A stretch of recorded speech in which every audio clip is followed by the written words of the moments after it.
Menteri Pertahanan atau Menhan Syafri Samsudin memberikan pernyataan yang memantik sorotan publik soal sebuah bandara di Morowali, Sulawesi Tengah.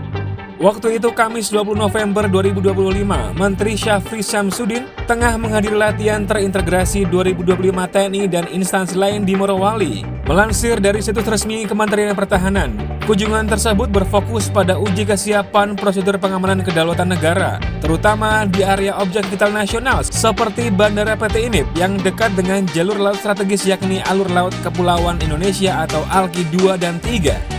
Syafri menyoroti adanya anomali dalam regulasi yang memicu kerawanan pada kedaulatan ekonomi. Di Morowali, bagaimana teman-teman juga melihat beberapa latihan simulasi, baik itu dalam rangka intercept terhadap pesawat-pesawat yang dimungkinkan mempunyai indikasi kegiatan ilegal,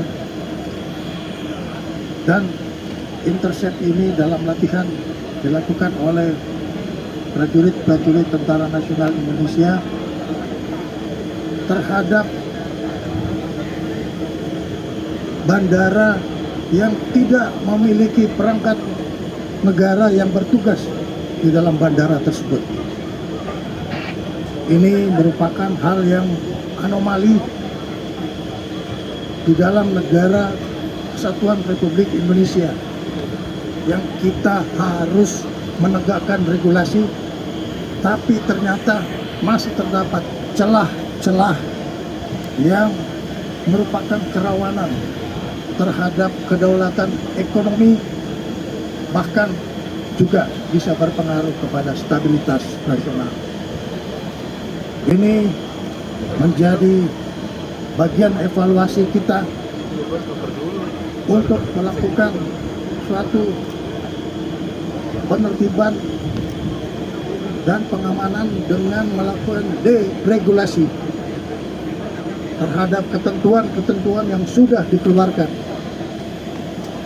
Akan tetapi ketentuan yang kita keluarkan sendiri tidak bisa kita kendalikan sendiri. Ini adalah satu anomali. Kita mengeluarkan peraturan, tetapi kita tidak bisa mengkoordinasikan, kita tidak bisa mengkomunikasikan, dan kita tidak bisa mengendalikan peraturan yang kita keluarkan. Sehingga ini menyebabkan manfaat yang diambil oleh orang lain untuk kepentingan kelompoknya. Sebagai informasi, kunjungan yang dilakukan Syafri tersebut juga dalam kapabilitasnya sebagai Ketua Harian Dewan Pertahanan Nasional atau DPN dan pengawas tim penertiban kawasan hutan atau PKH. Untuk diketahui melansir dari situs resminya, PT Indonesia Morowali Industrial Park atau PT IMIP merupakan pemasok industri stainless steel dan baterai kendaraan listrik.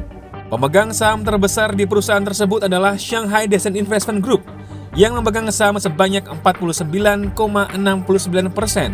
Shanghai Decent Investment adalah anak usaha salah satu perusahaan produsen baja terbesar di dunia yang berasal dari Tiongkok. Terpisah, Menteri Keuangan Purbaya Yudisadewa mengiyakan bahwa tidak ada petugas Direktoral Jenderal Bea dan Cukai di Bandara Khusus PT IMIP. Purbaya bilang ia akan memastikan apakah bandara tersebut perlu diawasi oleh petugas Bea Cukai, sebab bandara tersebut memiliki izin khusus.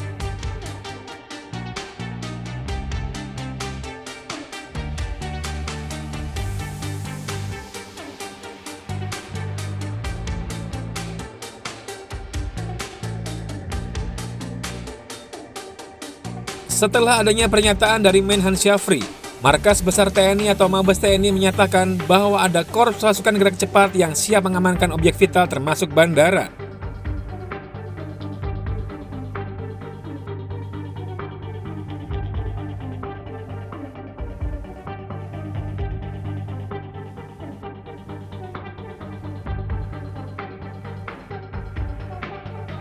Menanggapi polemik bandara PT IMIP, Wakil Menteri Perhubungan Suntana membantah tudingan Menteri Pertahanan Syafri Samsudin. Pihaknya memastikan bahwa bandara tersebut sudah terdaftar di Kemenhub dan telah memenuhi perizinan sesuai aturan yang berlaku. Nah, saya Morowali Kemarin kami sudah menempatkan beberapa personil di sana. Dari Bea Cukai, dari kepolisian, dari Kementerian Perhubungan sendiri sudah ada dirjen otoritas bandara ke sana, termasuk hewan dan lain-lain. Jadi kami sudah turun ke sana. Pak, izin Pak, katanya bandara tersebut tidak terdaftar di dalam Kemenhub, apakah benar Pak? Terdaftar, itu terdaftar. Nggak mungkin bandara itu tidak terdaftar. Berarti otoritasnya hadir pasal ini? Ada Pak, ada. Kemarin kita sudah tempatkan di sana. Sementara itu, Menteri Energi dan Sumber Daya Mineral atau ESDM Bahlil Lahadalia menanggapi adanya bandara di PT IMIP. Bahlil bilang Presiden Prabowo Subianto meminta dirinya untuk menegakkan aturan tanpa pandang bulu soal bandara yang diduga ilegal tersebut. Kemarin Satgas PKH, saya kebetulan pada satu hari sebelumnya saya ikut mendampingi tim di bawah pimpin langsung dari Pak Safri. Saya ke Bangka Belitung dan setelah itu saya balik karena ada rapat dengan Bapak Presiden. Jadi saya tidak ikut serta dalam tim yang turun di IWIP.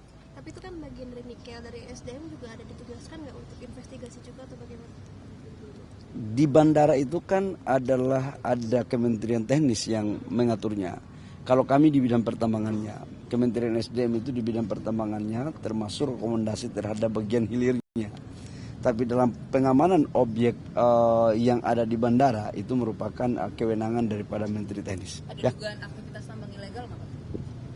Sampai dengan sekarang kita tunggu laporan dari tim. Tapi saya harus mengatakan bahwa siapapun yang melanggar terkait dengan tambang ilegal ataupun menambang di luar wilayah yang ada izinnya seperti BPKH ataupun menambang di areal yang ada nikelnya atau ada tambangnya tapi tidak ada izinnya, tetap akan diproses secara hukum. Arahan Presiden seperti apa Pak Bahlil? Arahan Presiden seperti apa Pak? Arahan Bapak Presiden kepada kami sebagai Satgas dan sebagai Menteri SDM adalah tegakkan aturan. Jangan pandang bulu, karena nggak boleh negara kalah dari apa yang terjadi yang kurang pas dan atau melanggar hukum.